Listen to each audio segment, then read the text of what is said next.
Hello and welcome to our latest episode. Unless you're watching this, I don't know, in like March. It's this is our fifth episode of One Cardinal, Wow. One Cub and Beer, One Beer and Beer.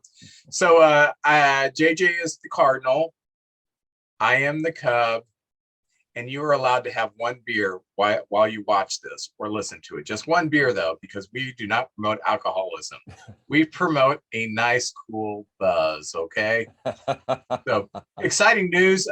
We are now on Twitter. You can follow us at One Card, One Cub, One Beer. And we also have our Facebook page. And the great thing about the Twitter feed and the Facebook page is that we are able to put articles, post stories on a daily basis of things that concern the Cardinals and the Cubs. So we can't cover everything every week. So this is a great way for you to keep up with your one of your favorite teams and your hated rivals. So very excited about the Twitter, very excited about the Facebook page, and eventually one day we'll be on everything. We will be a part of the Wall Street Journal. I mean, that's our goal. So Omnipresent. JJ, how was your week going?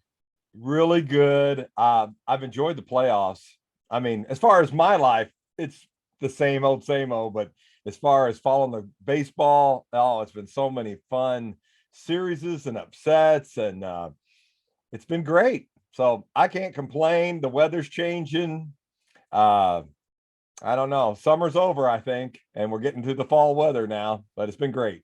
I made a big pot of chili the other day. Yeah. Yeah, it's weather's turning. It's playoff baseball time, and it should, in the Midwest, you should have a nip in the air, and that's what we got. So that's very exciting. I'm excited because the Cubs have been connected, and our rumor mill's starting a little bit early because we've been out of it since June, basically. But we are connected with White Sox first baseman Jose Abreu, former MVP. Wow. And it would be convenient for us to get him on like a 2-year contract because he wouldn't even have to move. He could keep his address there. And people in St. Louis may not realize this, but in Chicago, the Cub-White Sox rivalry is bigger than the Cubs-Cardinal rivalry. It is a situation where they went, I think, 20, 25 years of not trading with each other before the Eloy Jimenez, Dylan Cease, Jose Quintana trade. So if Abreu jumps to the Cubs and the Sox apparently aren't going to make an attempt to sign him, that will be a PR nightmare, kind of like when you guys probably signed Contreras. So, and we are also connected with the top Japanese pitcher who is opting out and coming to play in the major leagues. His name is Kodai Senga. I may be pronouncing that wrong, but we do have the only two teams he has named specifically are Boston and the Cubs. And being we do have Suzuki, and they are represented by the same agency, and the same agency that also represents Yu Darvish, who gave Suzuki a glowing recommendation of going to the Cubs. That looks pretty good for us. Before we get started here, I got a few things to show you. My wife got this. It's a replica 1985 National League Championship ring. Very nice. The giveaways that they do at the ball game, and it was found at my in-laws' house. I don't know how they got it, if they went to a game once, but I thought you would find that interesting. I love it. I got some baseball stuff this week, and I got this box. It was like a surprise box. Here's some stuff, and I opened it up, and it has this in it. It is celebrating Ichiro's 10 straight years of 200 hits. And embedded in this is a 5 yen Japanese coin. Very cool. Which is pretty cool. I've never seen that before. You can see it's thick. It's not like the side, here's a baseball card. And here's this. So I just thought that was pretty cool. You might find that interesting. And I've seen a few of those cards that have like a piece of a bat and they're thick like that, or a piece of the uniform. I got a Mike Trout one that's got a Oh, piece of his uniform in it. So I have seen those before, but there's not a whole lot of them. Yeah, that's pretty yeah, cool. I'd never seen one before. I was quite thrilled.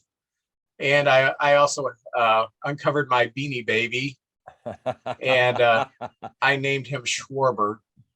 Yes. So Yeah. I guess he Same should wear build. Phillies now. That's why I named him Schwarber. So, so let's talk about your background, Bruce Sutter. What was your Oh, memories when you found out that Bruce had passed away? yeah, I was shocked. He's not that old, and I'm an old guy, and 82 doesn't seem that long ago.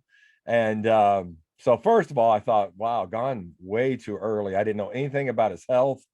I saw him this summer. They had the 40-year anniversary of the 82 Cardinals, and I seen him there, and he looked fine. Uh, but my memories of him was just when he came here, it changed the culture of the team. Whitey, Ozzie, Bruce, and we had that nice 4-year, 6-year run where we were very competitive, and he was part of that 82 team. I don't think we would have won it without him. Lots of innings. He'd come in most of the time. Now you see these guys that just come in at the end of the game for 3 innings or 3 outs. But Bruce would come in the seventh sometimes, and they just don't have guys like that anymore. Goose Gossage was one of those guys. And man, Bruce, I just thought the world of him with that split fingered fastball. Of course, my memory is the Gorman Thomas striking out and Porter and him celebrating the last out of the 82 World Series.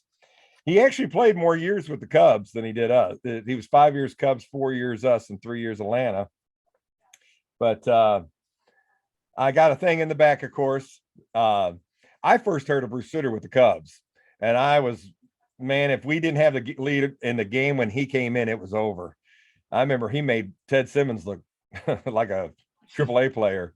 So I got the Bruce Sutter Cub picture there. That's kind of how I remember him. And then as we came over to the Cardinals, he started wearing the beard.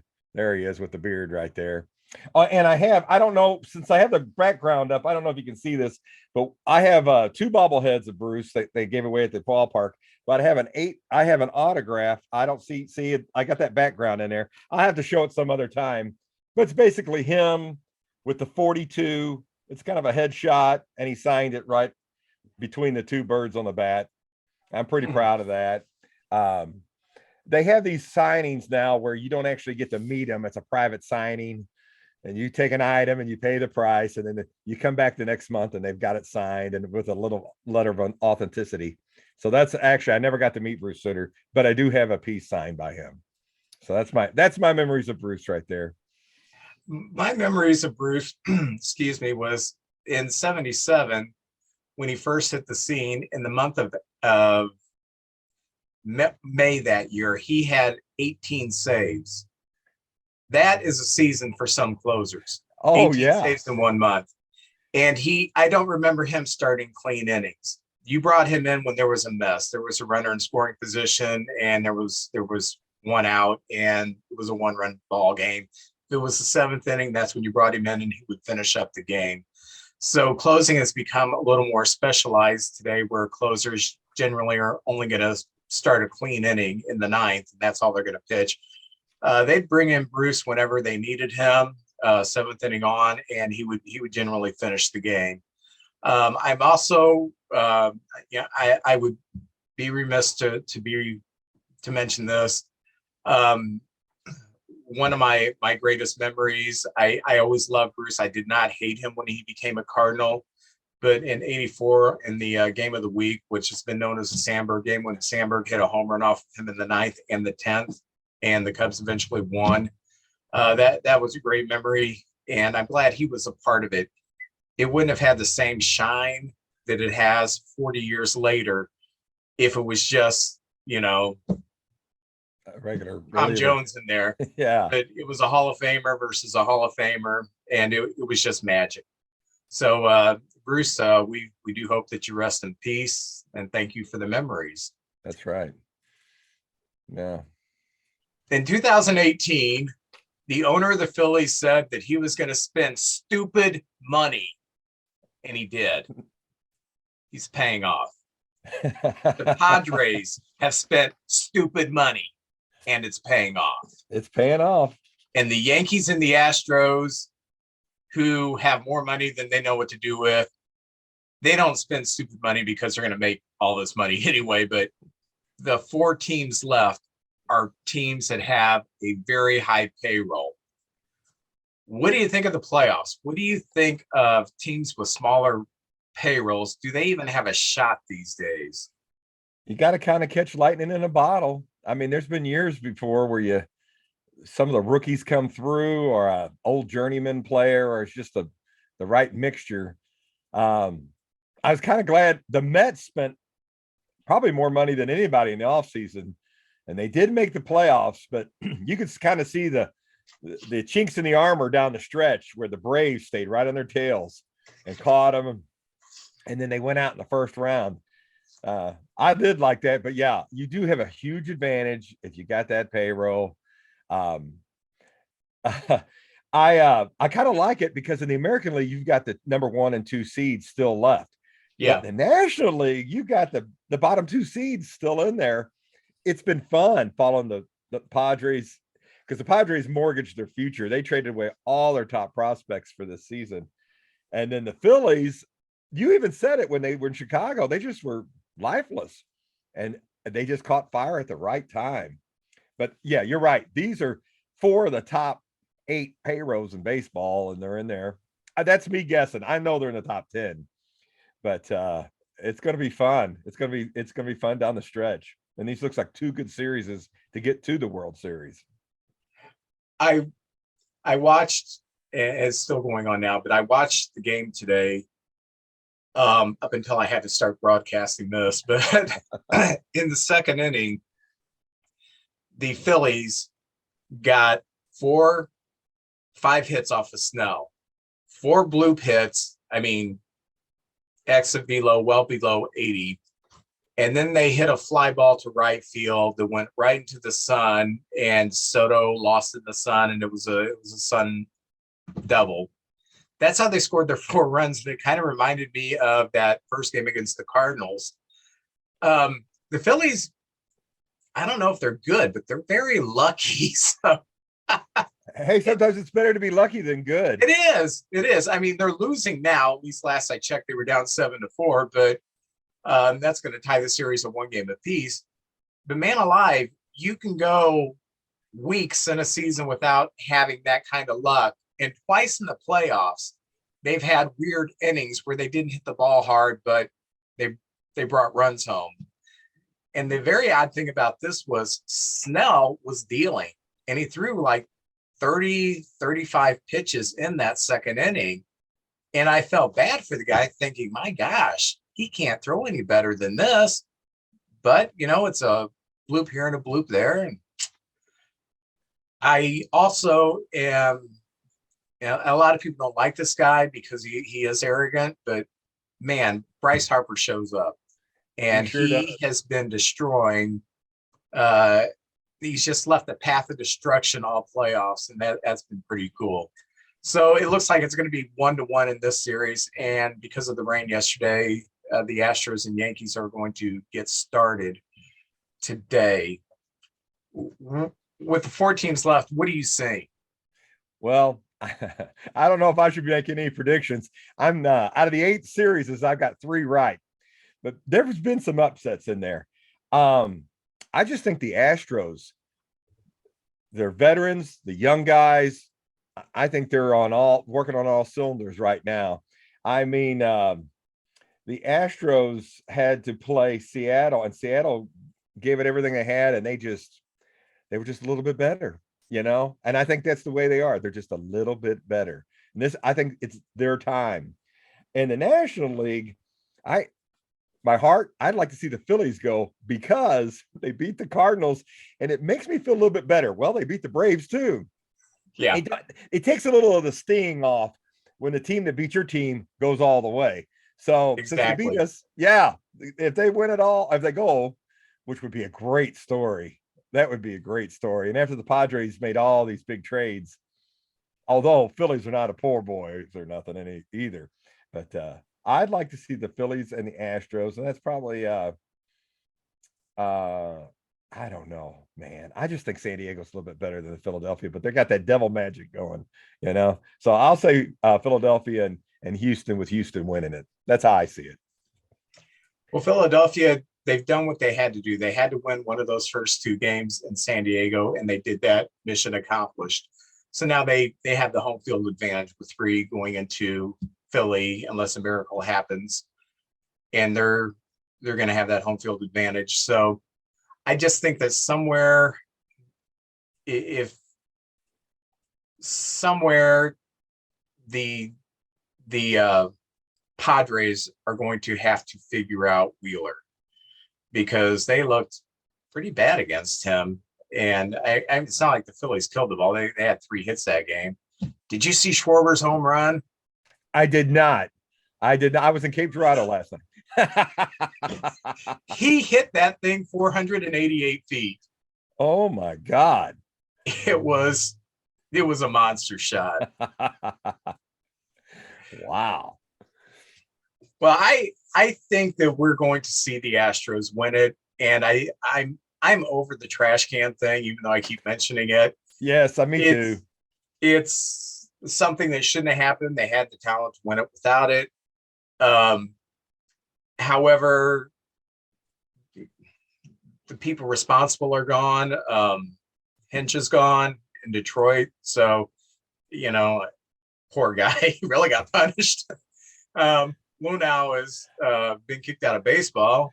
I'm not a big fan of Lunau. He was here, we got in trouble. Some guy hacked his computer. Understandably, that's a no-no, but I think he took a lot of the information he had here, went down there and built that team. And so I'm not upset that he's out of a job, Carlos Beltran out of a job. Oh, yes, that's true. He was hired to manage the Mets and immediately let go because of it. So I'm okay if they win it. I would rather see them win it than the Yankees. Oh, yes. How many world champions do they need, man? Yeah. Max and I, we were in the car Sunday, and we were listening to MLB radio, and a Yankee fan called in after the Yankees had lost that heartbreaker in Cleveland, and he said, "We deserve better than this." You deserve better than this? Yeah, they don't have much heartache up there. No. You don't deserve anything. You deserve to have a decade where you just or a century where you don't win anything. Oh, and then we'll see how many Yankee fans. Yeah, that's right. That's right. I've been spoiled a bit. So we're gonna do a spotlight on a few people. And JJ, why don't you tell us about George Kissell, who I think is one of the most fascinating characters that people don't know a whole lot about outside of St. Louis. Yeah, I really wanted to touch on somebody that is a big part of baseball and Cardinal history that most people wouldn't know. I'm 58 years old, and a lot of people my age don't even know anything about him, a lot about him, and the younger folks, not much, even less. So George spent 69 years associated with the Cardinal organization. He was a baseball lifer. He got drafted by Branch Rickey, the Branch Rickey that also drafted Jackie Robinson, because Branch Rickey started in the Cardinal organization. He was a player and became a GM and everything through the Cardinal organization. He drafts George Kissell, and he went to the minors, and he never got higher than AA ball, or they called it B ball at the time, level B. Yeah. He left for 3 years for World War II. And when he came back, it was 1946, and he never made the pros or the majors. But he went down and he worked at every level in the Cardinals system. He was a player in the minors. He was a scout, a coach, and a manager. So he managed down in the minors and did a very good job. Matter of fact, he managed in the minors from 46 to 57. And he had one team that won the championship down there. George was a third baseman and shortstop. And I don't know about you, Vince, but some of the best coaches and people that work on different skills were not the superstar players. Ted Williams tried to manage in the pros, and he just couldn't tell a normal person how to hit. Just do what I do. Just go up there and hit it like I do. Yeah. And the fundamentals, some of the best coaches were just barely made it in the pros, or they spent a long time in the minors. Charlie Lau, some of those guys that worked on different pitching coaches, things like that. So he's down the minors. He coaches from 46 to 57, and then he's a scout from 58 to 62. And a lot of the big name coaches that came through the minors worked underneath George Kissell. And some of them were Tony La Russa and Sparky Anderson and Whitey Herzog, some of these guys right there. So he goes back to managing in the minors from 63 to 67. And at that time, they start calling him the professor. That becomes his nickname, the professor, because we had a lot of guys. Part of the things to stay in the pros is you got to play multiple positions, or sometimes if a young guy comes up, you got to change positions. So like Stan goes from the outfield to first base, and Kissell would work with these guys and the fundamentals. And Whitey Herzog said, George Kissell's the only guy who could talk about a ground ball for 15 minutes. That guy's a lifer. Yeah, he would break down every nuance, where to get the body in shape, where to play the guy due to his speed. And it became known as the Cardinal way. And I'm not going to give Kissell the total, as he was but he was by far the major player in developing it, because the Cardinal way is always speed and fundamentals, the double plays, hitting the cutoff man, running the bases. Now, we've had some miscues through the years, but that has been like the calling card of the Cardinals is fundamental baseball. I remember Todd Zill came up as a catcher. Kissell worked with him, and he became a respectable third baseman. Not a Gold Glover, but a respectable third baseman, because we had Tom Pagnazzi at the time too. So all these players that learned multiple positions, it was George Kissell. Really, the three guys in the minors were Kissell, Dave Ricketts, a backup catcher, worked with a lot of players. And then eventually they kind of passed the torch to Jose Oquendo, who's still there. Well, when Red Shandings was a coach here in St. Louis, he wanted Kissell to come up to the pros. So he was a third base coach and a bench coach from 69 to 75 with Red Shandings. So he did get to be in the pros. And Tony La Russa had him at an all-star game as one of the coaches on the team too. And late in his life, he became like a roving instructor. He would just go to different minor league facilities, work with the young guys. Bunting, that's a lost art. I don't know if you know this, but the Atlanta Braves did not have one sacrifice bunt all year. I've never heard of that before. That's amazing. And I know when me and you grew up, that was a major part of the game. Rod Carew, Brett Butler, incredible bunters. It threw the defense off their game. So, Kissell, so he was with Red Shandings, and he spent his final years as the what they called the field coordinator, senior field coordinator. And he's so loved and respected, and the young players would just surround him, and he'd fill him with all, just talk to him stories and knowledge. I mean, he's been in the game. He was in the game from 1940 on. And the clubhouse at Jupiter, Florida, where the Cardinals train, and the Florida Marlins, is the George Kissell Clubhouse. It's named after him. He since has passed, but I don't know if I did him justice, but a huge part of Cardinal baseball, basically from 1940 all the way up to Tony La Russa. So that's my spotlight, George Kissell. I heard a story. This may not be true. I heard this as a kid, that Shandy's was not a great manager. That Kissell, as the bench coach, was pulling the strings, and Shandy's was very hesitant to make decisions. And the way Kissell would get him to make decisions is he would say to one of the players, maybe we should have so-and-so pinch hit, next inning for so-and-so. And then when the inning would come around, Shandy's, who had heard the comment. Hey, so-and-so, you need to mention that there was a lot of going on with Shandy's. And it could be folklore, I don't know, but I just, not to knock Red Shandy's, but it just shows that Kissell had all this respect in the world, and he really did write the book on the Cardinal way. And it was interesting to me that in the past, since, and I don't want to blame Torrey for the bad teams in the 90s, because he was handed garbage to work with. Not there wasn't a whole lot to work with. So I really don't want to, yak on that. So we'll go back to Ken Boyer. Okay. From Ken Boyer till now, the only Cardinal coach that I felt had a level of incompetency was Matheny, who was the one who kind of, did he write a book called The Cardinal Way or something like that? That he was giving to little leaguers or something like that? Yeah, it was about success or something, the Matheny way or something. I forget what it was, but yeah, he had a system there to success, sort of like the 4 pillars or something like that. Yeah, we've seen that in St. Louis.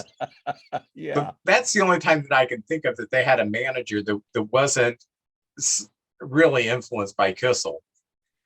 LaRussa, did LaRussa even ever play in the Cardinal organization when he was a minor leaguer? Not that I remember. He had a cup of coffee with the Cubs, but I don't remember him even being. I remember the A's. I remember him with the Oakland A's, or Kansas City A's. I think he was out there, and he came up briefly. Yeah, briefly out there. He took a lot of his philosophy from Kissell. Mm-hmm. Oh, and believed in the fundamentals, believed in catching the ball. And I think that's why he was such a great fit here, is because he did adhere to those values that Kissell preached. One of his big successes too was we got Joe Torre from the Atlanta Braves as a catcher. And when he came over here, they moved him to first base, and they worked with him. And in 71, he won the MVP. And so he did have success there. Heck of a year in 71. He had like 235 hits. Yeah, right. You could hang your hat on that 1 year right there. Yeah, just tremendous. Well, I'm going to go to the opposite end of the spectrum. This man is not known as an intellectual giant when it comes to baseball. He's known as a giant because for the time he played, he was one of the stature-wise biggest players in baseball.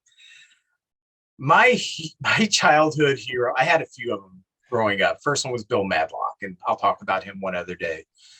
But the next player that really grabbed my attention that the Cubs had was Dave Kingman. And he is a fascinating character. He was a two-way player in high school. He pitched and he hit. And then he went to USC to play for the Trojans, and he was still being a two-way player. In 1969, he was 11-4 as a pitcher with a 1.38 ERA in a great, the Pac, I guess it was the Pac-8 then, had some of the best baseball in college at that time.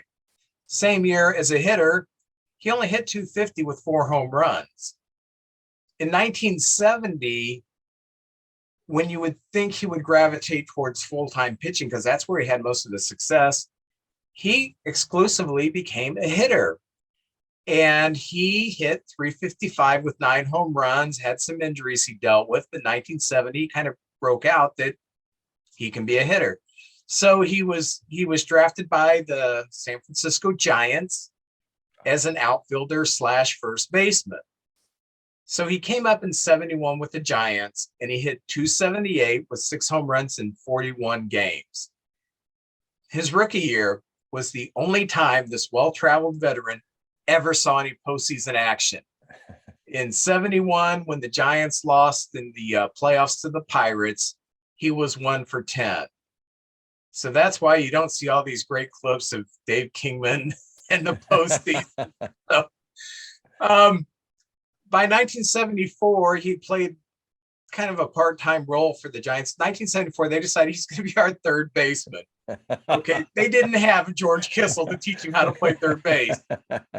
He started the season. He had 59 chances at third base. Guess how many errors he committed? 7.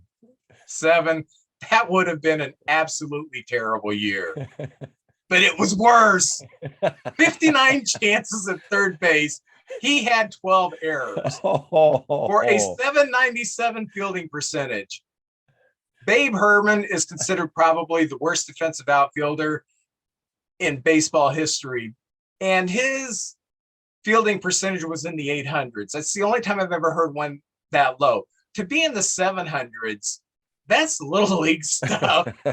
So, needless to say, he didn't spend much more time at third base.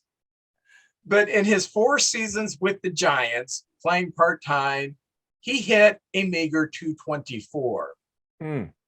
But he did hit 77 home runs playing part-time. So it was known that this guy has a lot of power, but he's not going to provide much else. So in 1975, they traded him to the Mets, a bad Mets team where he could become an everyday player. 1975, he hits a Mets record at that time, 36 home runs. He hits 36 home runs. He scored 65 runs, which is the highest percentage of runs scored on home runs of any player ever to hit 30-plus home runs. He was all or nothing. In 1976, he broke his own Mets record with 37 home runs, and he was actually voted the starting left fielder in the All-Star game. So things are looking a little up for him. Starts the 77 season where he has come off of 2 mid-30 home run seasons, an All-Star appearance, a starting All-Star appearance. 1977, he has one of the weirdest years in baseball history. He got traded 3 times in 1 year. He played for the Mets. He played for the Padres. He played for the Angels, and he finished with the Yankees. I remember in 1977, playing for 4 teams, he hit 221, 26 homers, and 78 RBIs. So where can you go after you've had such a weird career? You can't field, you can't hit 230, and you get traded every time you sneeze. But you know who's going to take a chance on you? The Chicago Cubs. So in 1978, he signs with the Cubs as a free agent. I remember the winter before the 78 season, when he signed with the Cubs, I'm at my grandpa's house, and my dad and my grandfather are talking about Kingman joining their team. And they said, I remember, yeah, he'll hit 210 or 211, but he'll hit 35 to 40 home runs. The Cubs wanted him so bad, they gave him 5 years, $1.2 million, which was a large contract at that time. So naturally, he becomes my favorite player. I started patterning my game as a little leaguer after David Arthur Kingman. I would go up there and just swing as hard as I could, and I didn't care if I struck out. I didn't care if I hit a single. I wanted to hit the ball far. And sometimes when I connected, the ball went a long way. But a lot of times, I just swung and missed because my hero was Dave freaking Kingman. So in 1978, his first year with the Cubs, he hit 266, which was very good for a slugger. He hit 28 home runs, drove in 78 runs, and he played in only 119 games because of injury. So his first year with the Cubs was really good. If you extrapolate that at the 45, 42, 43 games, however many that he missed, if he would have played in 40 more games, you're looking at a guy who would have hit, mid 30s to 40 home runs, probably driven in 100 runs, 266 average. That's all-star numbers at that time. That's very good. 79 is when I really locked into Dave Kingman. He hit 288, which is very good. He hit 48 home runs, and he drove in 115 runs. He led the league in home runs. He was second in RBIs, and he carried a very bad Cub team. Nobody else in that lineup had any pop. Why they pitched to him, I don't know. But anyway, May 17th, I used to come home from middle school, and when the Cubs baseball season, in the spring and in the fall, when you're in school, Yeah. when the Cubs would play at home, because the Cubs didn't have lights then, all their games started at 1:15. I would get home from middle school, and the game was almost always in the 7th inning, so I could watch those last 3 innings. I get home from school and I turn on the game, May 17th, 1979. It's only in the 4th inning. I thought, well, that's weird. Was there a rain delay? No. The Phillies were beating the Cubs 17-9. Remember that day? I do. The wind was blowing out. Yes, the wind was blowing out. Kingman hits 3 home runs, has 6 RBIs. His final home run that day was estimated at 550 feet. Now, that was aided by a wind of about 550 miles per hour. But it was a monster game. The Phillies won 23-22. And this is how long that game went. I didn't see the end because I had to go to baseball practice. When I got to baseball practice, that's all we were talking about. You guys seen that Cub game that's going on? So, and to rub it in, my home newspaper when I was growing up in East Alton, Illinois, was the Alton Telegraph. The next day, the headline said, Cubs scored 22 runs, still lose. So anyway, but it was just a fantastic game. July 28th of that year, he had a 3 home run game against the Mets, and that was preceded by a 2 home run game against the Mets. So he had 5 home runs in 2 games against his former team. He ended the season with a .631 slugging percentage. It was 50 points higher than Mike Schmidt, who was second. It was a monster year. The Cubs weren't a good team. He got MVP votes, but the MVP that year I think went to Winfield. But we were really excited about the 1980 season because Kingman, when he showed he was healthy, he was the premier slugger and he had learned how to hit for some average. So in 1980, spring training rolls around and Kingman is in a foul mood. He was not Mr. Happy-Go-Lucky. One of his teammates once described that he has the personality of a tree stump. So anyway, he got angry at a Chicago Daily Herald reporter, and he dumped ice water on the reporter. Now, you don't physically assault a reporter. They do their job. They ask the tough questions. You don't dump ice water on them. You don't punch them. You don't do anything. You shouldn't even snip at them. They're doing their job. But he did that. And he didn't think he was fairly representative in the paper. So he started ghostwriting columns in one of the Chicago papers because he was always complaining that the papers were misquoting him. So things were starting to fall apart in Chicago, and he didn't know how to handle it, I guess. I guess the scrutiny that he was under because he had such a monster year, he couldn't deal with. In June of 1980, he flew back to San Diego, where his home was, to investigate his house being burglarized. He missed the next game when he was supposed to be back without the team's permission. He was just gone. He ghosted the team. He was an avid fisherman. So the speculation is he went home and thought, maybe I'll get some fishing in. Who needs to go to work tomorrow? Who hasn't been there? We all done it. Yeah, that's what Dave did. He returned with a sore shoulder and went on the injured list, then called the disabled list. Regardless, he was still voted the starting left fielder in the All-Star game. He comes off the disabled list for the All-Star game. Then after the All-Star game, went right back on the disabled list. So August 7th. He's a rebel. While on the disabled list, they had a t-shirt promotion list of Wrigley, Dave Kingman t-shirt. He's got nothing else to do. He's on the injured list. All you have to do is show up and maybe wave hi, which he was supposed to do. He skipped that day and he spent the afternoon on the Navy Pier in Chicago. So in 81 games in 1980, he did half a season, hit 278 once more, very high for Dave Kingman. He had 18 home runs, which if you double that, for a full season. Nice year. 30 home runs, 57 RBIs, over 100 RBIs. So he was producing when he was in, but it was that he was injured and just kind of had this erratic behavior. So in 1981, the Cubs sent him back to the Mets. And it was kind of funny when he went there. He gave all the Mets reporters pens as a gift, and they all had Dave Kingman or DK or something on them, So he was a bit of a narcissist. And he goes back to the Mets, and in 82 he hit 37 home runs, and he hit 204. 37 home runs and 204. So basically most of his hits were home runs. In June 15th, in 1983, he was the Mets starting first baseman. June 15th, 1983, you know what happened. The Mets got rid of Neil Allen to bring in who? Keith Hernandez.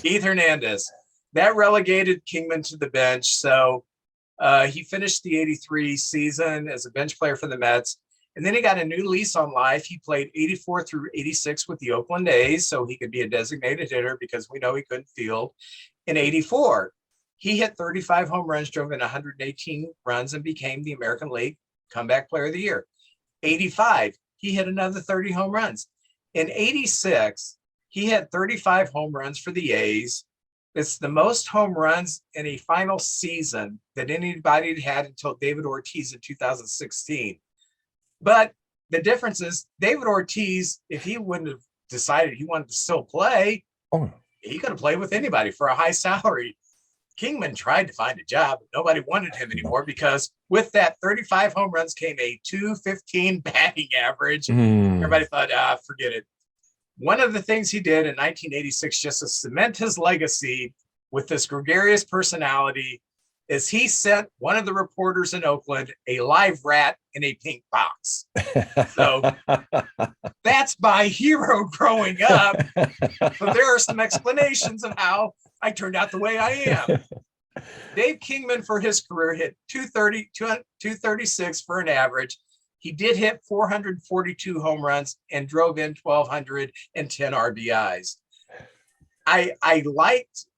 I was enamored with his power when I was a kid. Oh, yeah. I have a soft spot for him, even though I know if I would have been a fan of his as an adult, I would have thought, okay, he's a jerk. I don't, yeah.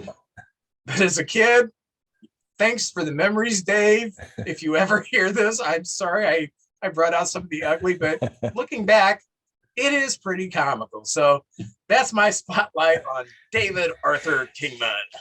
I remember when Kingman would come up with the Cubs and the Mets, and we would see him. And like you said, the team, you really wasn't scared of anyone else. But when Kingman came up, it was must-see TV, or if you were at the game, you didn't go anywhere. You waited to see him play.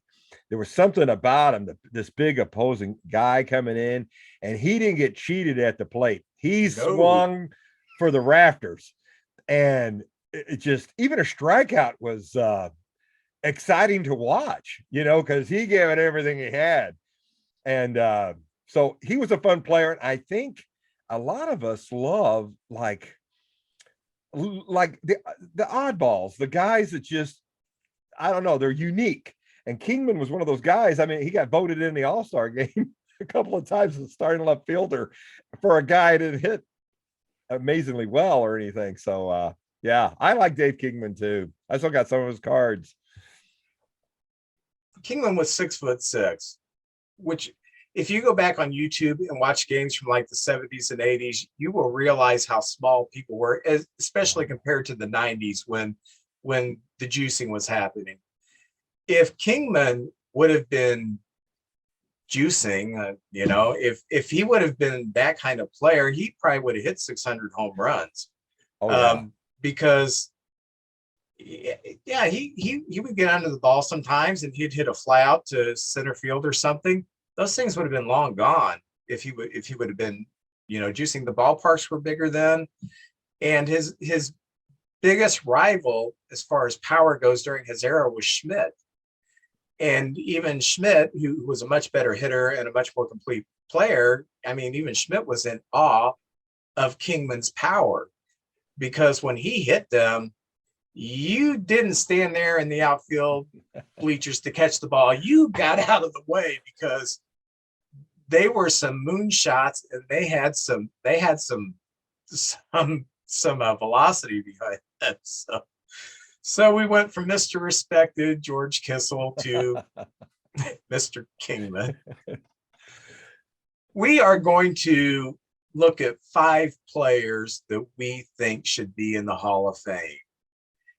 And I'm going to let JJ go first. We haven't compared notes or anything, but I wonder if we have any overlap. So go ahead and let me know 5 players you think should be in the Hall of Fame. Do you want me to go like number 5 and you do your number 5 and we work down like that, or that would be fine. Well, but what if? All right, okay, that will work. Go ahead. Okay, well, now to be in the Hall of Fame, some people are announcers, and I'm staying away from the Cardinal players because I'm looking through Cardinal goggles.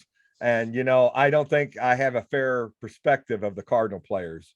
There's always talk about, well, if Ron Santos in the Hall of Fame, Kenny Boyer should be in the Hall of Fame. So I'm not going to do any of the Cardinal.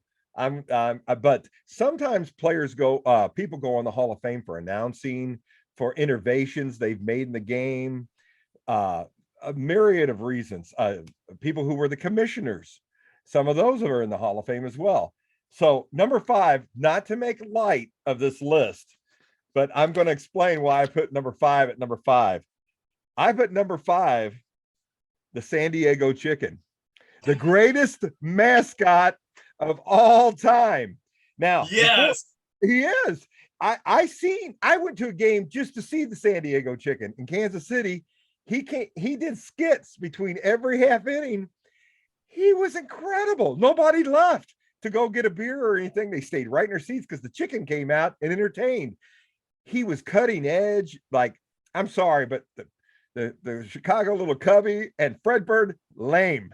The chicken had it going on. He was a rebel. He rode motorcycles around on the infield. He got Tommy Lasorda trying to beat him up. He was great.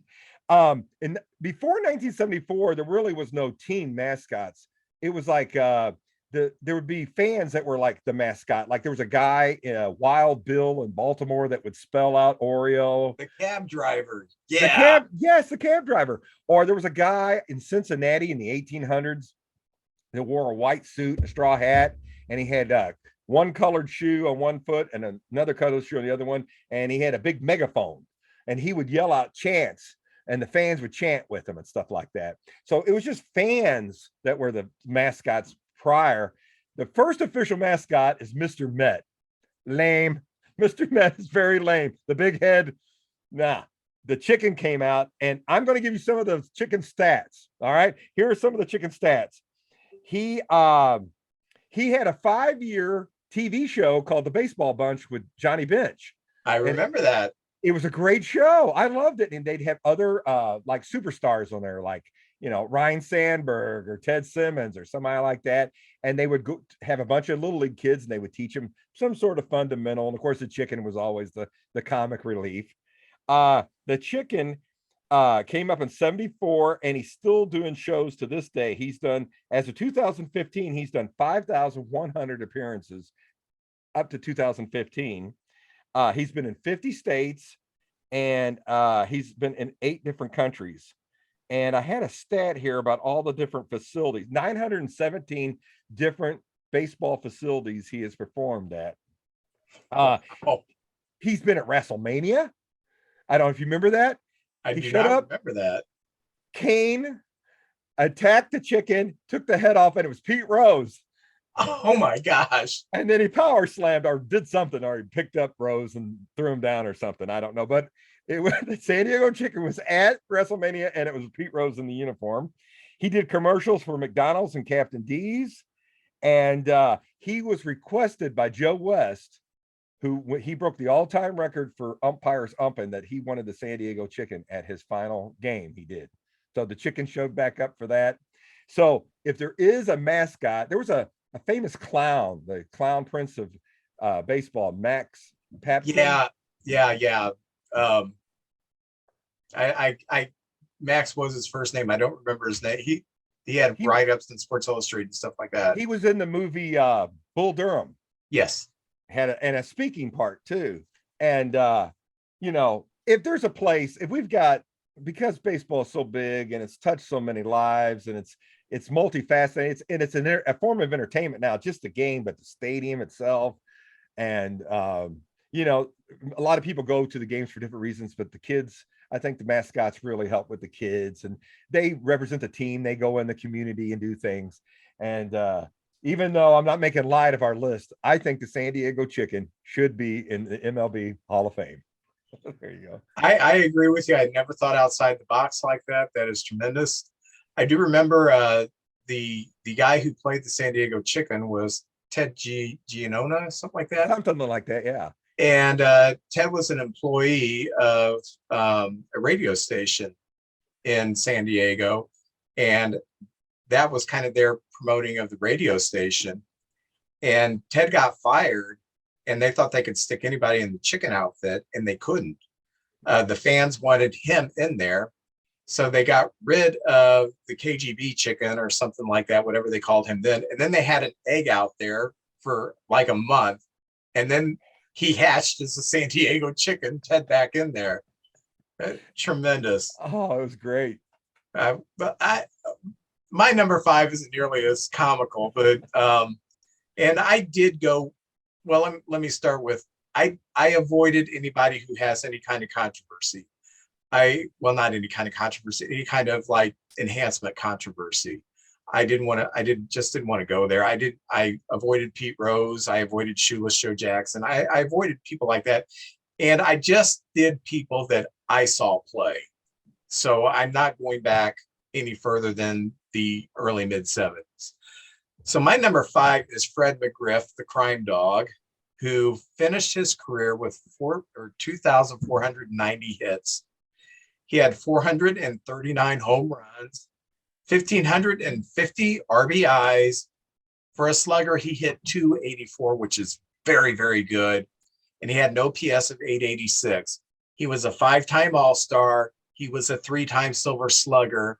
And in the postseason, and he played for some of those great Braves teams that made the postseason for 13 straight years, he had 10 home runs and he had a 303 average. So he upped his game a little bit in the postseason. He also played for a few years with the Cubs towards the end of his career. And that's when I really got fascinated with what a quality human being he was.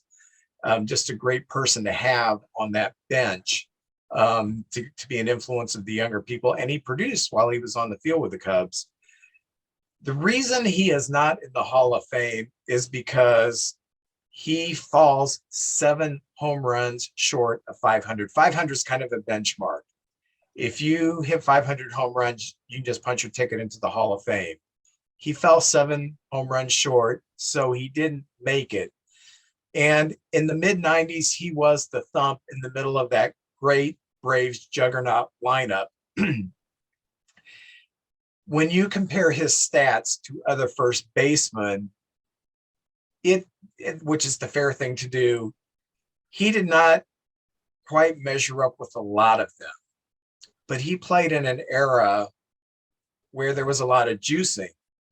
And one of the things that I use is the eye test. McGriff's body never changed. He never became this hulking guy. He was still the same person. For him to perform at a power position so admirably in an era where he didn't have the enhancement help, I think he's deserving of more consideration for the Hall of Fame. He played clean, and he helped elevate the teams he was on. The Toronto, then he went to San Diego, had a stint with the Braves, the Cubs, and I think he finished up with the Rays when he was washed up.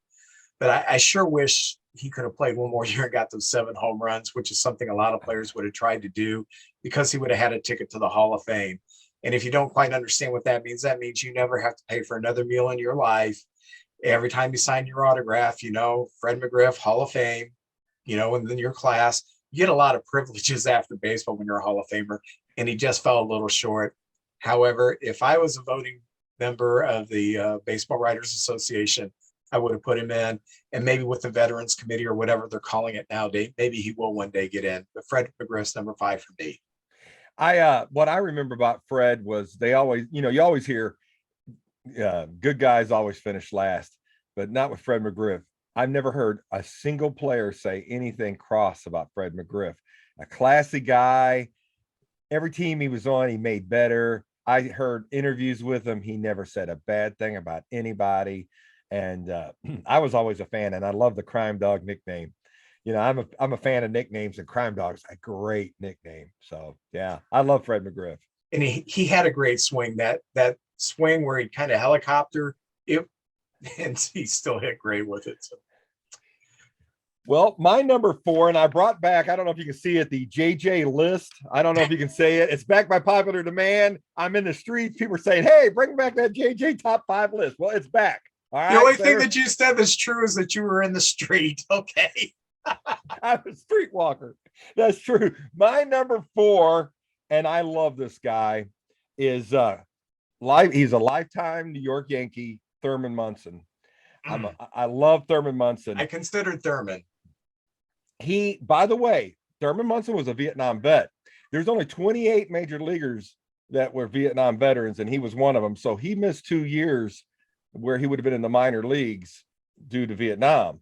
So when he comes up, he's a young player. He wins the 1974 Rookie of the Year. He plays his whole career in New York.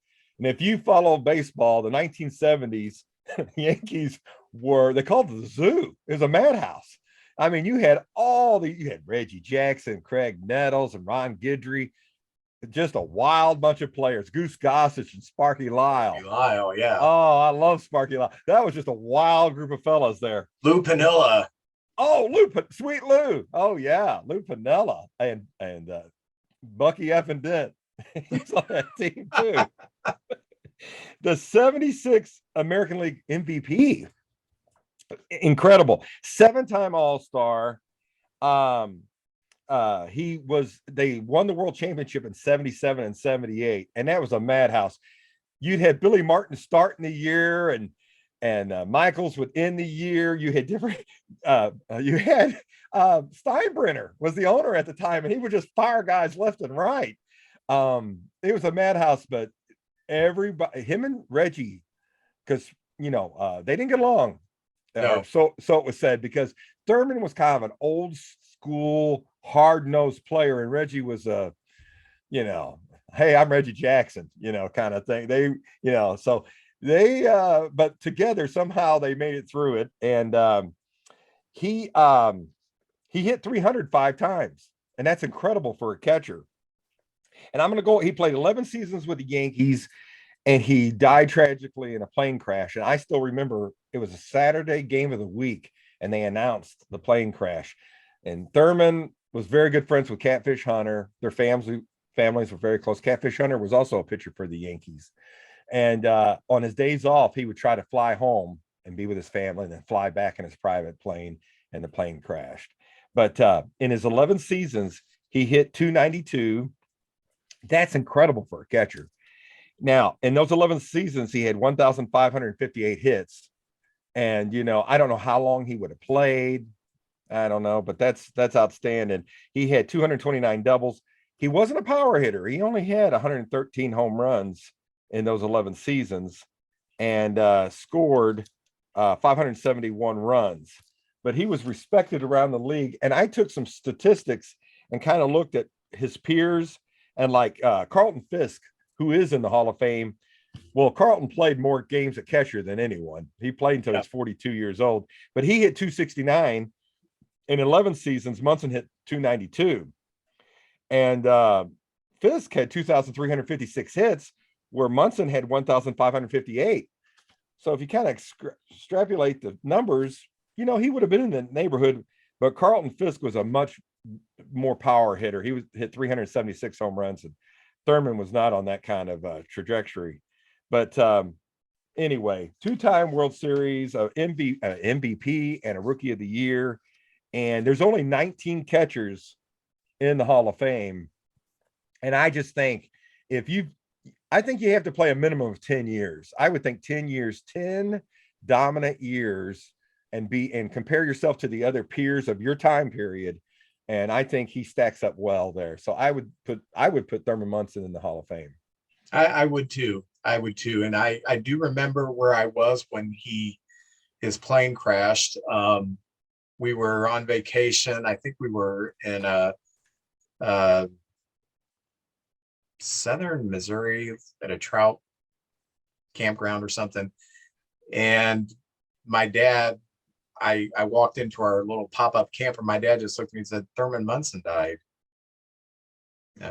Wow, and it was just kind of a shock. And then the following Monday on Monday Night Baseball, the Yankees were playing the Orioles, and it was 79. And the Orioles were the best team in the division that year. And on that Monday night game, Bobby Mercer, who was very close to Thurman, they came up together. And then Mercer was traded, and then he finished his career there with the Yankees. Mercer played that game and hit a game-winning home run in like the seventh inning, or the go-ahead home run, which turned out to be the game winner. So, yeah, tragic, but certainly Hall of Fame worthy. My number 4 is a former Cardinal, and he is Mr. Larry Walker. He played from 1989 to 2005. He accumulated 2,160 hits, 383 home runs, 1,311 RBIs. Larry Walker, you think, big right fielder. He also stole 230 bases. He was very athletic, and he could hit. He finished with a .313 batting average, an OPS of 965, which is tremendous, a WAR of 72.7. He was Rookie of the Year, 5-time All-Star, 7 Gold Gloves, 3 Silver Sluggers. What people have against him, and I'm getting a little sick of this, is that he played a good chunk of his career in Colorado. And they said, well, your numbers are inflated, which is true. Your numbers are inflated a little bit. But he played in Montreal for the first 6 years, and he had a very good 6-year run in Montreal. And then he finished his career with the Cardinals as a kind of a part-time contributor.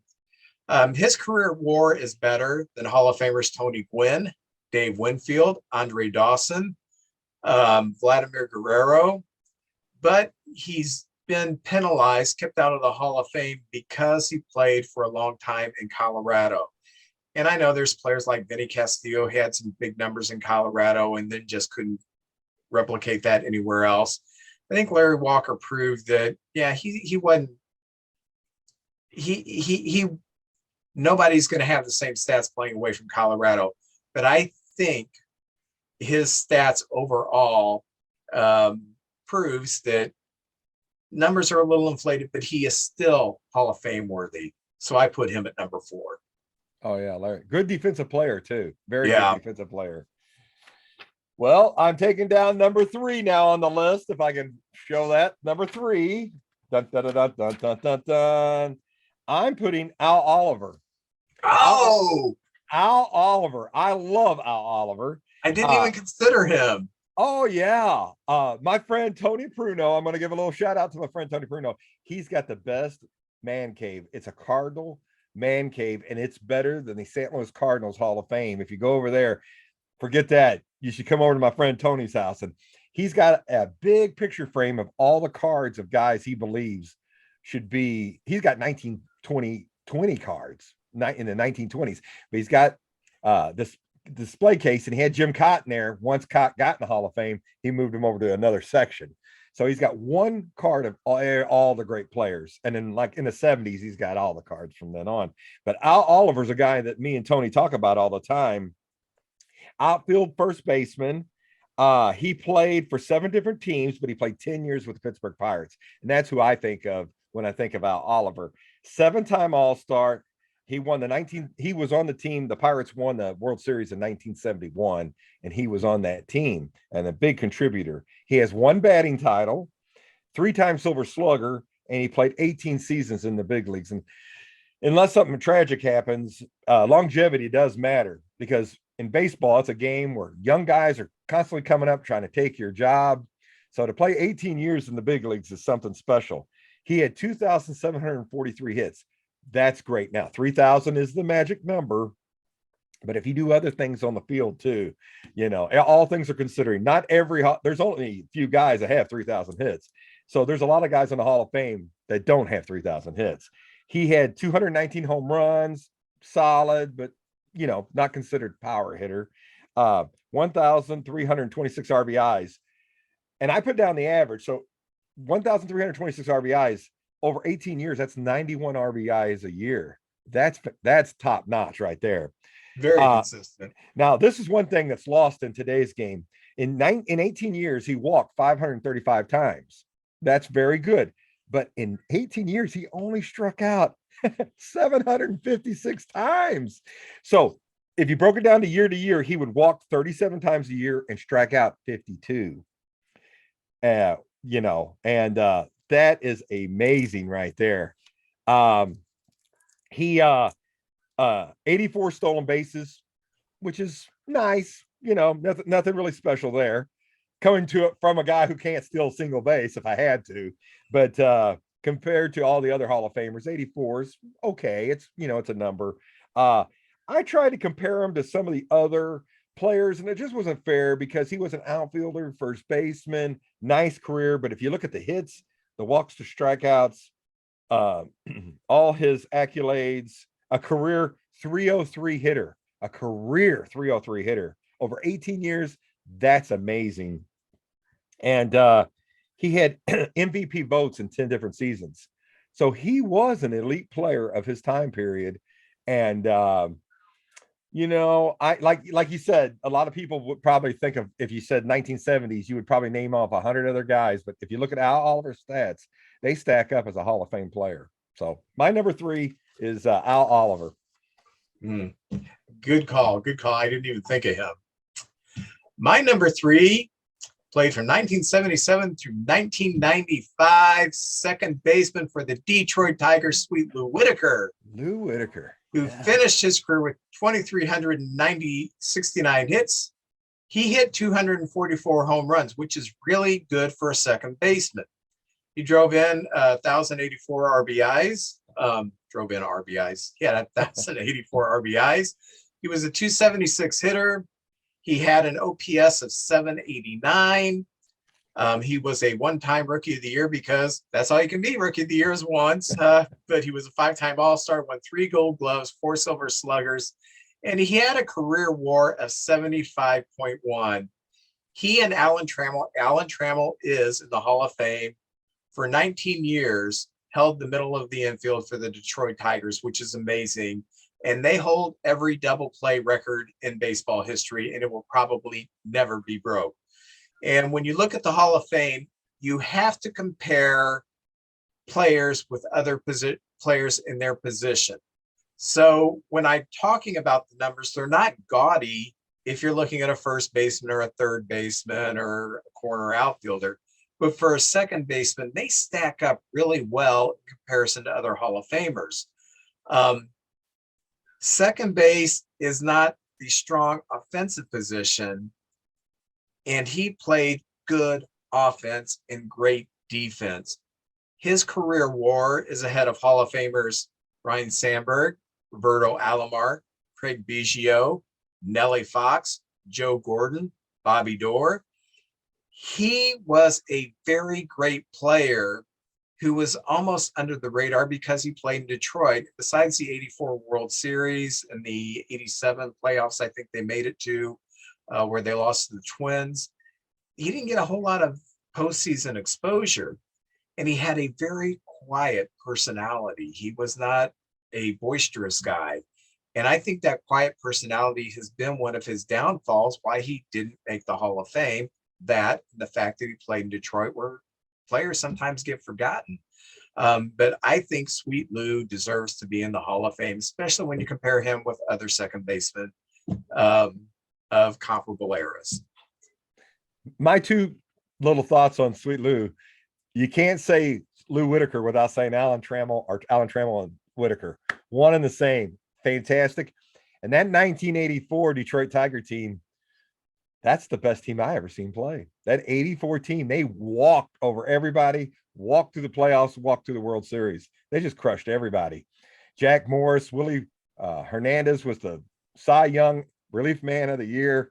And then you had that whole lineup, Kirk Gibson, Lance Parrish. That great team.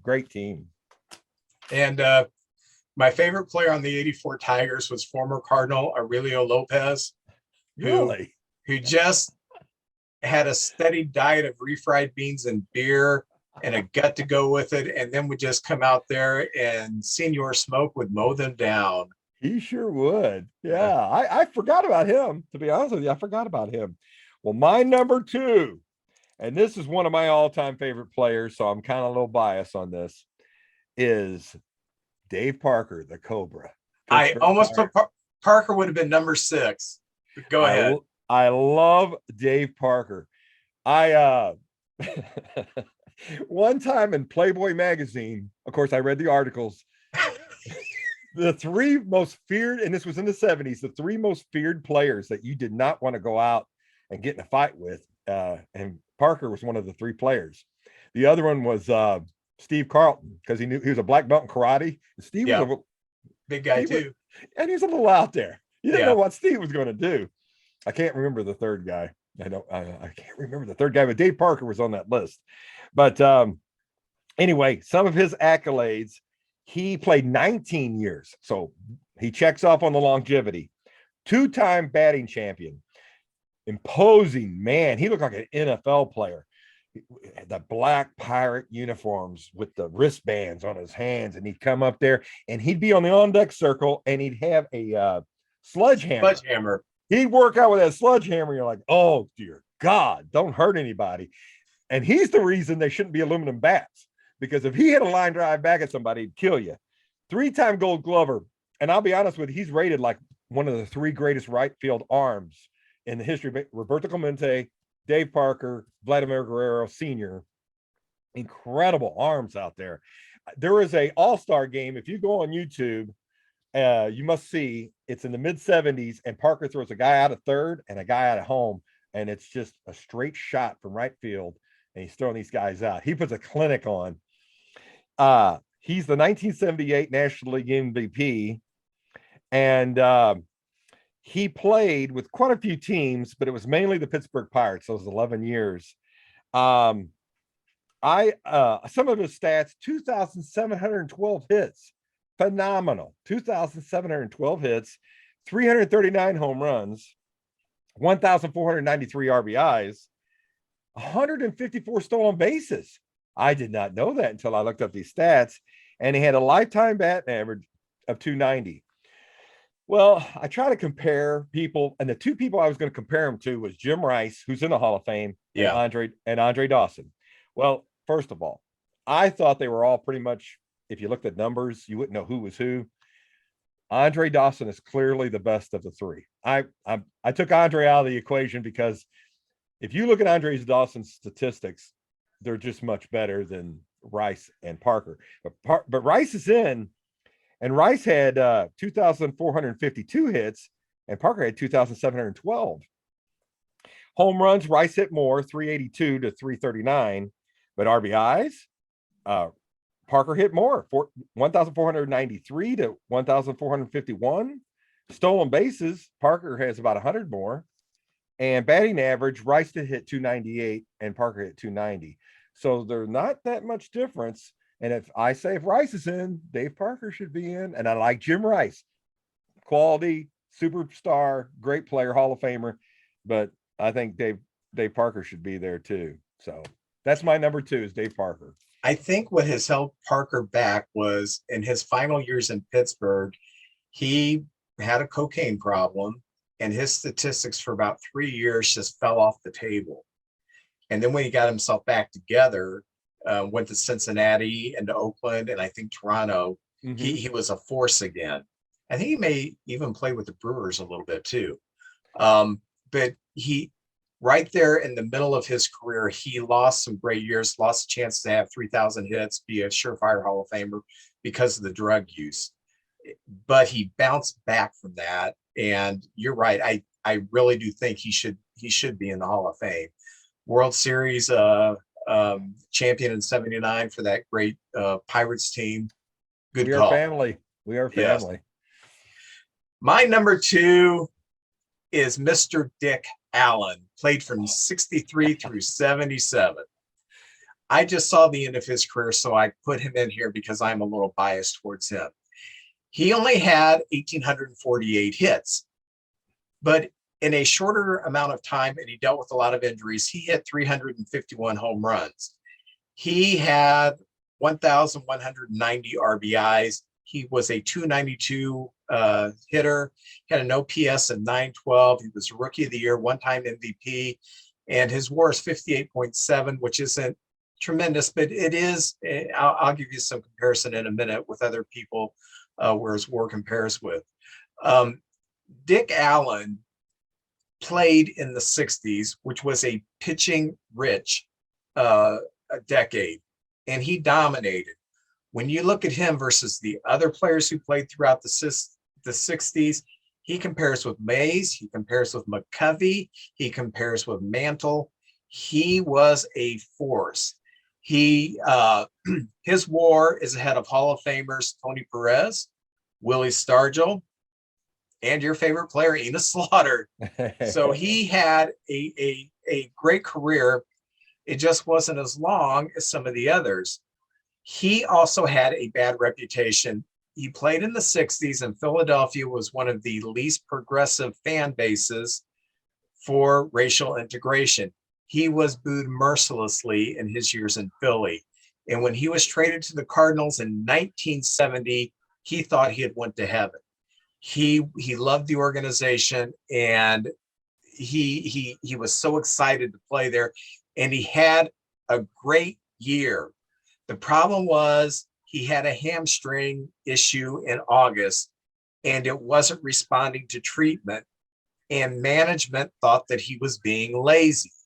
So they traded him after one season where he belted about 35 home runs and basically missed the last 5 weeks with injury, or played part-time with injury.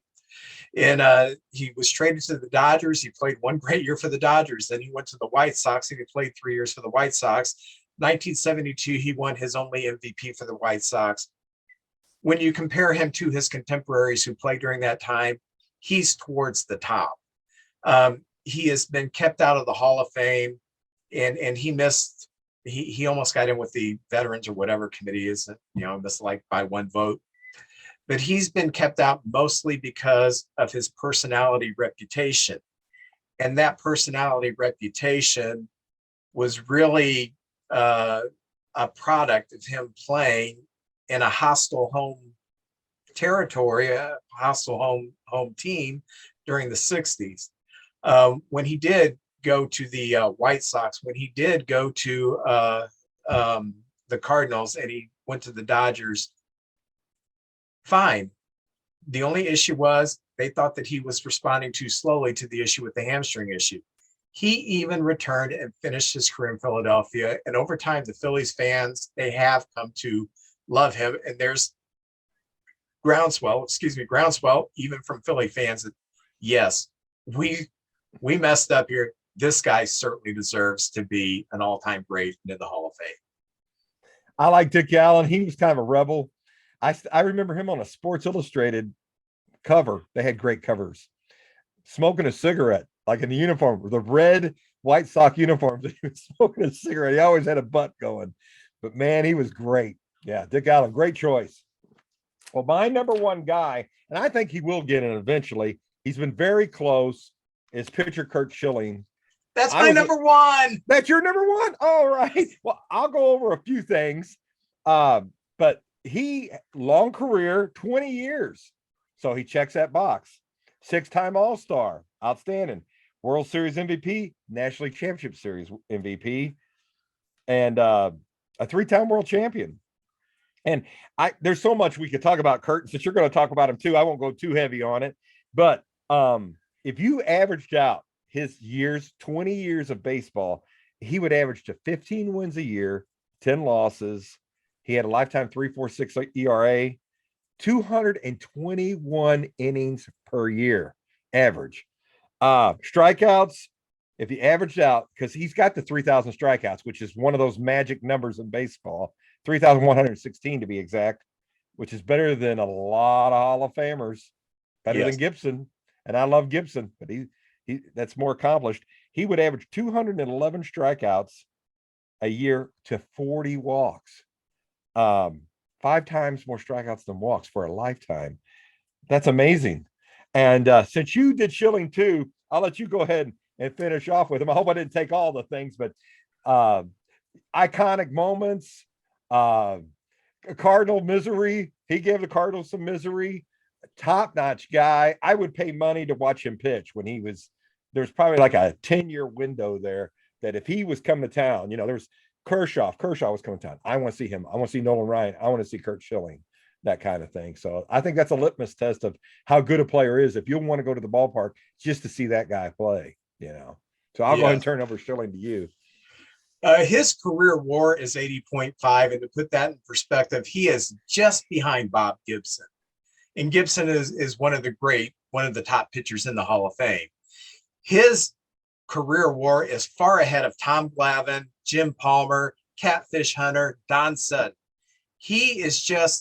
This is a no-brainer Hall of Fame. In Game 6 of the 2004 American League Championship Series, he had to have a procedure to get his tendons stabilized. Otherwise, he couldn't pitch. And so they sent him out there, and that's the famous bloody sock game. He just pitched with all the guts, with that fresh surgery bleeding out of his sock, and he pitched magnificently.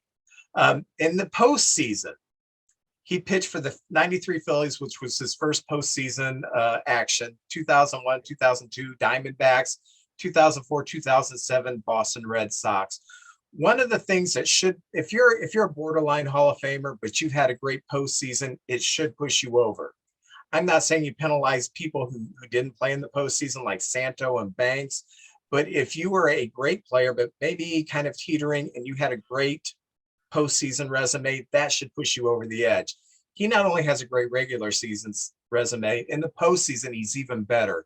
He has an 11-2 postseason record, 2.23 ERA. And the only reason he doesn't have 2 Cy Youngs is because of his teammate, the 2 years he was the runner-up, was Randy Johnson, who won the Cy Youngs in those 2 years. The reason that he's been kept out of the Hall of Fame is simply because of his outspoken politics. And what you do with your politics, I don't think should have any bearing on your Hall of Fame, because I agree. That is something that is baseball related. This isn't a person. He's not beating his wife. He's not steroids, anything like that. He's just outspoken on his politics. And even though I'm not a fan of his politics, he's got a right to be outspoken about his politics. Shouldn't keep him out of the Hall of Fame. This guy needs to go in the Hall of Fame, and he needs to go win years ago. I agree. So, I like that's both of our number one. That was great. Perfect. He's the most obvious snub of Hall of Famers that I can think of. Me too. And I loved watching him pitch. And yes, he was just a master. And when he came up with the Astros, and then he went to the Orioles. They didn't like him. They thought that he did not have the dedication to become a great major league pitcher, and he admitted, I was immature. But boy, when he matured with those Philly teams, and he played for some very mediocre Philly teams, and he still stood out. Yeah. Oh yeah, big time. You ready to do the fun part? Yes. This, a lot of people tell me this is one of their funnest parts is us opening the cards. I'm going to see if my cards can be seen. Oh man, I don't know, Vince. I don't know. Hold it in front of you. If you hold it in front of you, it works out pretty good, right? Right there. Face. Okay. Yeah. Right there. All right. You want to go first? Sure. I am opening 1988 score, Major League Baseball. Oh, I remember them packs. Yeah. So they have the plastic packs as opposed to the wax paper packs some of these older ones have. So as you see, we are very sophisticated here at One Cardinal, One Cup, One Beer. Come on, baby. Oh, now I am very happy because the first player I opened up is Hall of Famer Dave Winfield. Dave Winfield. Awesome. Oh, yes. Great third baseman for his time, Mr. Tim Wallach. Oh, yeah. Awesome. Ooh, A player that should get Hall of Fame consideration, former first baseman for the Tigers, Darrell Evans, left-handed power bat. Yeah. Brian Fisher. Okay. I don't know. I think he made toys, Fisher toys, yeah. Mike Marshall, power hitter for the Dodgers. Oh, yeah. And he once dated Belinda Carlisle of the Go-Go's. Oh, very good, Mike. Lance McCullers. Okay, yeah. And this was one of the happiest baseball players ever, John Smiley. Come see my comedy show. Oh, I love this guy. I love this guy. Pitched for the Pirates and also the Angels and a few other teams. Mr. John Candelaria, the Candy Man. The Candy Man. I was in the Navy supposedly with his sister. I don't know if she said that. Everybody goes, "Hey, that's John Candelaria's sister." I said, "Really?" I could see a little family resemblance, so perhaps it was, Well, he was a very distinctive looking person. So yeah, left-hander, threw a no-hitter, once won 20 games. Good player. Bobby Thigpen, who once saved 57 games for the White Sox and blew his arm out and never pitched very good after that. Former Cub, Henry Cotto, who went on to make a salami. Chris Brown, he could hit, but he had some few personal issues. problems. Yeah. Andy McGaffigan, not to be confused with Andy Gaffigan, local comic from St. Louis. Former Cub and postseason hero for the Astros, Billy Hatcher. He had a great postseason, and Was he with the Red Sox? Was he a Red Sox player? Was it Billy Hatcher? He had a great postseason with the Astros. I'm trying to think of what year it was. Oh, didn't he have like 6 straight hits or something like that? Yeah. Mike Henneman, I remember him. Not much about him. From Festus, Missouri. Are you? It'll say St. Charles on the back of that, but he played for the Festus Tigers, and he went to Jefferson College. There's my new favorite player. Tim Cruz, relief pitcher for the Dodgers. 1987 highlight. Mark McGwire sets a rookie home run record. 46? There wasn't something like that? It was 49. It was. Is it there? Yeah.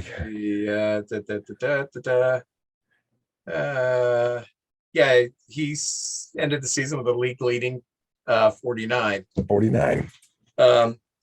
And a very decent player, Mike Aldretti.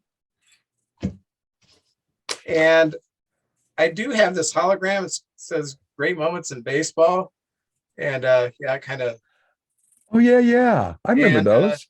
It says, "Do you remember Polo Grounds, October 3rd, 1951? That's got to be the shot heard around the world." Yeah, it was. Bill Mazeroski? Is that? No. Gosh, I can't possibly read that print, but yeah. Bobby Thompson hit the shot heard around the world. Oh, that's right. Yeah, off Ralph Branca. So that's my cards. All right. I've got this set here, and it's got Vladimir Guerrero Jr. on it. Vlad Jr. And these are called they're made by Topps. They're 2022, but they're the name of it it's GQ, and the Q is for Queen, and it almost looks like it had. I've never seen any of these cards, and there's only 6 cards in the pack. Oh my gosh, I don't know if I can open these, Vince. I don't know. Here we go. Okay, hang on. But they were $7 a pack for 6 cards. So I said, you know what? I'm going to buy one so we can open it on the show to see what these cards look like, because I want to see why they're supposed to have little hidden treasures in them and stuff. So I thought, all right. Let's see. They have the first one I have here is McCutcheon for the Phillies. So that's what the cards look like. They don't have the gloss on them like some of the newer cards, but I like that card of him running. That's nice. And it kind of looks almost like a drawing. It does. Yeah. Back in, seems like the 50s, there were years where they would have more of a drawing of the player than the actual pictures. And then the pictures came in. Shoot, some of these I can't even read. Mitch Haniger from Seattle. If I can find it, there it is. There you go. That's a nice picture of them there. Yeah, those are stylish. They're very stylish, and the back of them almost looks like a tobacco card. Ah, there you throwback. Go. Very good. The same exact size as the regular cards. From the Red Sox, Bobby Dalbig. He is a Vince. I need glasses. I can't read some of the small writing anymore. Right there. So that shoot, there it is. There. Hey, do that again. Yeah, magic trick. Brandon Crawford from the Giants, and it's the Giants in their orange uniforms. Very underrated player. I think he's been a big part of that team, those World Series years and everything. Look out. This is a good one. They have no statistics on the back. They just print a little story about him, but it's Ohtani right there. Oh, there it is. Oh my gosh, there I am. He makes the ball go over the wall and me disappear at the same time. And the final player is, and it has him on the Texas Rangers, Corey Seager. Yes. Corey Seager. Great player. Next year, there's a lot of shortstops out there. I know Seager's going to be with the Rangers, but Trey Turner's available, supposedly. I can't see the Dodgers letting him go. And there's talk of Bogarts from the Red Sox and Correa from the Twins. One of them will be a Cub. One of them. Wait, you're gonna have a hit. Well, you're talking about some other guys too. You got the Japanese pitcher. You got Correa. You got who else? Oh, the Abreu. Abreu. Yeah. I don't know what the Cardinals are going to do, but you were talking about the Cubs. We've got Jordan Walker, and they're having that fall league, the Arizona Fall League, and he is tearing it up. Everybody's very excited about this Walker kid. And that was one of the reasons we didn't make the Soto trade, was this Jordan Walker kid. So, that's going to be the future right there. Anyway, that's my cards. And that set, I'll be honest with you, I wouldn't spend $7 for them. They have some nice cards in there, but I'd go old traditional more than I got news for you. You did spend $7 for it. I did. All righty. Well, that's our show. I hope you enjoyed it. Remember, like our Facebook page, follow us on Twitter. There's stuff that we can put on the Facebook page and Twitter we just can't get to in this. And next week, I do believe we're going to have a guest. So tune in next week. So, adios. Care, guys.